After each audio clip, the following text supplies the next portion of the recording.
ဇလန်းအစမှာတော့နယူးဂျာစီမြို့လမ်းမတစ်ခုပေါ်မှာမိုင်းလိုစတန်ဖီလို့ခေါ်တဲ့အမျိုးသားတစ်ယောက်ကိုမြင်တွေ့ရပါတယ်။သူဟာအော်ဒဇင်ယောဂတဲ့တစ်ယောက်ပါ။သူကအနီးနားပန်းဆိုင်ကမျိုးသမီးတစ်ယောက်ကိုစောင့်ကြည့်နေပါတယ်။တကယ်တော့သူဟာသူ့ပတ်ဝန်းကျင်မှာဖြစ်ပျက်နေတဲ့အရာရာတိုင်းရဲ့အချိန်ကိုက်လှုပ်ရှားမှုတွေကိုရှုပ်ထွေးခက်ခဲတဲ့တွက်ချက်မှုတွေပြုလုပ်နေတာပါ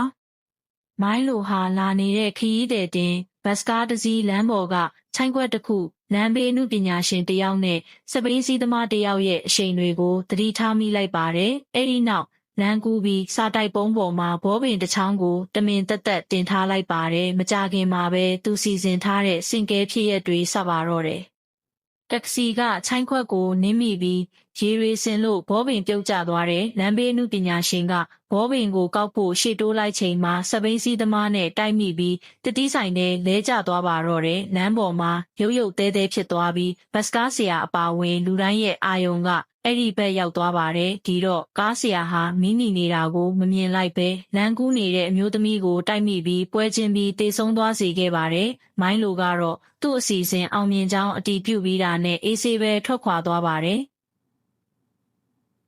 ဒီနောက်မှာတော့ FBI အထူးအေဂျင့်အိုလီဗီယာဒန်ဟန်ကိုပြသထားပါတယ်။သူမကပြည်တွင်းလုံခြုံရေးဌာနအောက်ကတဘာဝလုံဖြစ်ရဆန်းတွေကိုစုံစမ်းရတဲ့ French ဌာနခွဲကပါခေါင်းတန်ရာရပြီးနောက်အလုပ်ပြန်ဆင်းလာတဲ့အိုလီဗီယာကိုလုပ်ဖော်ကင်ဘတ်ချာလီကကြိုဆိုပါတယ်။တကယ်တော့ရုံးခန်းထဲရောက်နေတဲ့အိုလီဗီယာဟာအစ်စ်မဟုတ်ပဲဟိုဘက်ကဘာကပုံတူလူပွားဖောက်စလစ်ဗီယာသာဖြစ်ပါတယ်။အေဂျင်စီအကြီးအကဲဝါတာနိတ်ဘစ်ရှော့ကဓခွဲခန်းလက်ထောက်ဖိလစ်ဘရိုင်းစ်နဲ့စကားပြောရင်းပုံတူလူပွားကိုအစ်စ်နေရာမှာအစားထိုးထားတဲ့အကြောင်းရင်းကိုရှင်းပြပါတယ်။အကြောင်းရင်းကတော့သူမဟာစကြဝဠာနှစ်ခုကြားအန္တရာယ်ကင်းကူးတန်းနိုင်သူမို့လို့ပါတဲ့သူမဒီကဘာနဲ့အဟဇာတက်ဖြစ်သွားပြီးလိုချင်တဲ့အဖြေရရင်တော့သူမကိုရှင်းပစ်မယ်လို့ဆိုပါတယ်။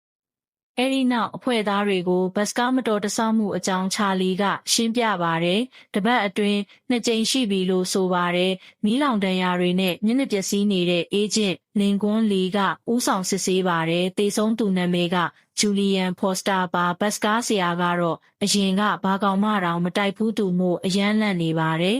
။အခင်းဖြစ်နေရမှာလီကဘောပင်တစ်ချောင်းတွေ့ပါတယ်။မျက်မြင်သက်သေတွေကိုမေးပြီးနောက်အိုလီဗီယာကလမ်းဘေးအမှုပညာရှင်ဟာဘောပင်ကောက်ရင်းမတော်တဆမှုဆက်ဖြစ်တာလို့ပြောပြပါတယ်။လီကဒီဘောပင်ဟာလူတက်မှုဖြစ်စေတဲ့စင်ကဲဖြစ်ရက်တွေရဲ့အဓိကတော့ချက်လို့သုံးသပ်ပါတယ်။နောက်ရက်မှာပထမအမှုကဓာတ်ပုံကိုပြန်ကြည့်တော့အဲ့ဒီဘောပင်ကိုပဲထပ်တွေ့လိုက်ရလို့ဒါဟာလူတစ်ယောက်ကတမင်ဖန်တီးထားမှ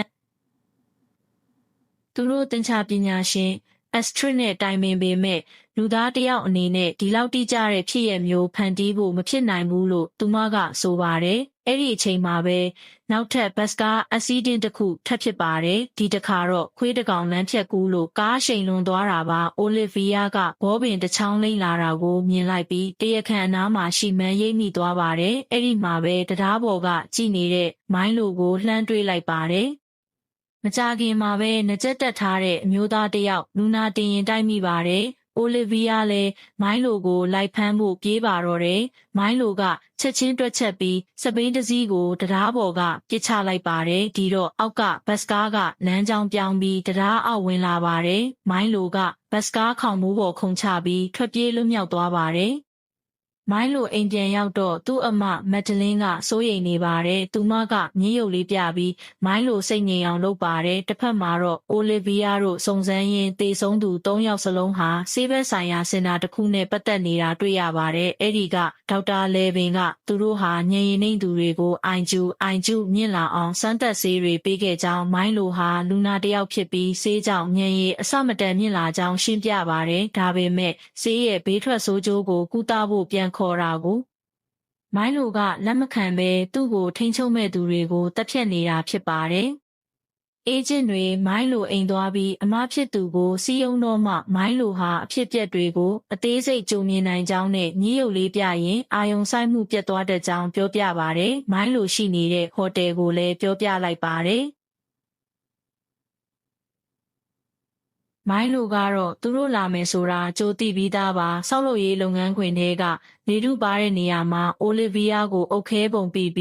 တေးအောင်တက်ဖို့အကွက်ချထားပါတယ်မိုင်းလိုတွက်ထားတဲ့အတိုင်း FBI တွေရောက်လာပြီးလိုက်ဖမ်းကြပါတယ်။ဒါပေမဲ့အိုလီဗီးယားကဟိုဘက်ကဘာကလာသူမို့သတိပေးဆိုင်ပုတ်ကိုနားမလဲပဲအသက်ရှူကရိယာမတက်ပဲအန်ဒီရဲ့စုံနဲ့တန်းဝင်သွားပါတယ်။မိုင်းလိုကဒါကိုထဲ့မတွက်ထားမိပါဘူး။သူမကအုတ်ခဲပုံကိုပါရှောင်နိုင်လိုက်တော့မိုင်းလိုအံ့ဩသွားပြီးအဖမ်းခံလိုက်ရပါတယ်။လေထုပါလို့အိုလီဗီးယားတေခါနီးဖြစ်ပေမဲ့ချာလီရောက်လာပြီးအသက်ရှူကရိယာပေးကကယ်လိုက်နိုင်ပါတယ်။နောက်ဆုံးမှာတော့ဆေးအာနိတင်လွန်ကဲသွားတဲ့မိုင်းလိုရဲ့အုံနှောက်ဟာလူစကားနားမလဲတော့ပဲစူပါကွန်ပျူတာတွေနဲ့ပဲဆက်သွယ်လို့ရတဲ့အခြေအနေဖြစ်သွားပါတယ်။အမဖြစ်သူကဝမ်းနည်းစွာနဲ့ညှိယုပ်လေးလာထားပေးရှာပါတယ်။ညဘက်မှာအိုလီဗီးယားဟာပီတာအခြားကဘာကသူမရဲ့ချစ်သူကိုအာယုံနဲ့မြင်အောင်လာပါတယ်။ပီတာကသူမဟာဒီကဘာကမဟုတ်ကြောင်းသတိပေးဆိုင်ပုတ်ကိုနားမလဲလို့သာမိုင်းလိုရဲ့ထောင်ချောက်ကနေအသက်ရှင်ခဲ့တာဖြစ်ကြောင်းပြောပြီးပျောက်မသွားခင်နမ်းလိုက်ပါတော့တယ်။ဒီလိုစိတ်ဝင်စားစရာဗီဒီယိုလေးတွေကိုကြည့်ရှုဖို့ channel ကိုစာရင်းသွင်းပြီးအတိပေးချက်လေးဖွင့်ထားကြပါဦးရှင်။ကြည့်ယူပေးတဲ့အတွက်ကျေးဇူးတင်ပါတယ်။